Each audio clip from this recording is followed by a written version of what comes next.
Okay, yesterday we talked about finding the volume of a cylinder. Today is finding the volume of a cone, okay? So if I look at my star chart, okay, this is kind of comparative to what you did in 7th grade when you did volume of a pyramid. But again, in 8th grade, we don't find the volume of a pyramid, so I don't know why they actually leave that in the star chart. They want me to find the volume of a cone. Notice it looks just like yesterday, BH, but it has 1/3 in front. Because if you go back to kind of the mathematics behind it, a cone is 1/3 of a cylinder. So that's why it's 1/3 base times height. Now remember, the B does not stand for a regular old base, it stands for area of the base. And again, because the circle is the base, the area of a circle is pi r squared. So I'm going to rewrite with our technical formula. V equals 1/3 this time, pi, and instead of b, we're going to put pi r squared. Oop, I did that all wrong, sorry. Pi r squared, and then the height. So it's just like yesterday, but there's a 1/3 in front, okay? So let's go back in. Number one, first things first, look at the circle. What part of the circle did it give me? It gave me the radius. How do I know it's the radius? Because it's already halfway across the circle. So that means I don't need to cut it in half. So here's my new formula. V equals 1/3 pi times 5 squared times 6. That's it. How do you type a fraction in the calculator? Well, with these new calculators, you can do alpha xton as a shortcut. 1/3 times pi times 5 squared times 6. Again, we're going to go 2 decimal places, I believe. Truth be told, let me check.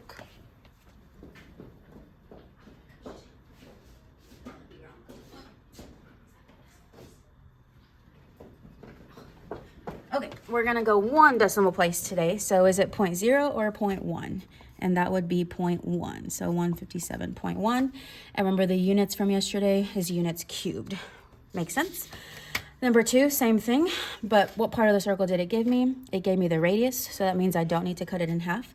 The only difference is there's the 1/3 in front of pi times 6 squared times 10. And now if you have the older calculator, you don't have the option to do alpha xton, so you'd have to do alpha y equals 1.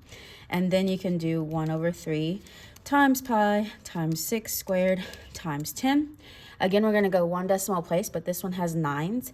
So is it 376.9 or is it 377? In this case, it would be 377 units cubed. Number 3, what part of the circle did it give me? It gave me the diameter. How do I know? Because it goes all the way across the circle. So I do need to cut it in half. So we're going to use 4 instead of 8. And again, it's just repetitive. 1/3 pi times 4 squared times 11. Again, whatever form you want to use, depending on the calculator you have. Destry Gallegos, please come to the office. Okay. Destry Gallegos. So it would be 184.3 units cubed. I'm going to do one more row and then show you some kind of special questions. Number 4, of course, they just try to make it tricky by turning it upside down. But this is the diameter. Now, what is half of 9? Well, it's not an even number. So 9 divided by 2, if I'm not sure, just cut it in half by dividing by 2. So we're going to use 4.5 instead. 1/3 pi times 4.5 squared times 10. And again, depending on the calculator you have, you use the fraction format. Is it 212.0 or 212.1? In this case would be 212.1 units cubed. Again, number 5, the radius is already there, so I don't need to cut it in half. So we're going to use 1/3 pi times 7 squared times 13. The only reason kids miss this is because they're not putting the numbers in the correct spot or they're not typing it in carefully enough. So just watch your steps. 667.1 units cubed. Because 13 is the diameter, I need to cut it in half. So I'm just going to divide by 2, which means we're going to use 6.5 instead. So 1/3 pi times 6.5 squared times 11.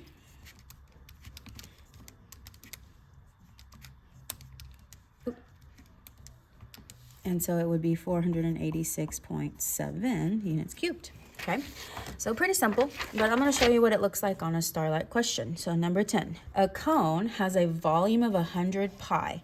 Remember yesterday we talked about in terms of pi, so we'll talk about that here again. But they already gave me the volume. They say the V equals 100 pi Give me 1 second. So this is 100 pi here. And then the 1/3's the same, the pi. And it gives me the height, and they want me to find the radius. So that's the part that I don't know.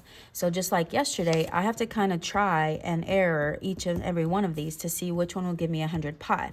Here's the kicker. Because it's 100 pi, I'm not going to include pi when I type it in. So I'm going to do 1/3 times what we think the radius is, so 10 times 12. So I'm essentially just skipping over the pi part. Not hard, right? Well, does it give me 100? No. So A is not my answer.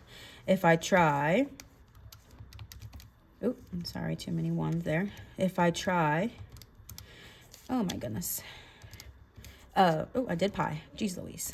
If I try 5 times 12, that gives me 100. So 5 would be my answer, and 25 would be too large. So there it is. Okay, then sometimes they'll ask me to, another example. So number 11 says a diagram shows the height of the cone. So there's the height, but it tells me 1.5 pi is the volume. So again, I'm figuring out which one's 1.5 pi, but they want me to figure out the radius. So that's the part where I have to trial and error each of my answers to try it. So for instance, again, because of the pi, I just leave it out. So 1/3 times, what do they want me to do first? 0.6 squared times 4.5. Does it give me 1.5? No. So then I try again, but this time I'm going to try 1.4. Oops. Okay. And it gives me 2.94, so doesn't help either. Then I'm going to try 1.0. And that does get me 1.5. So my answer would be H. So just another way they could ask on the STAR test just to prepare you for it. But volume of the cones, almost similar to cylinders with the 1/3.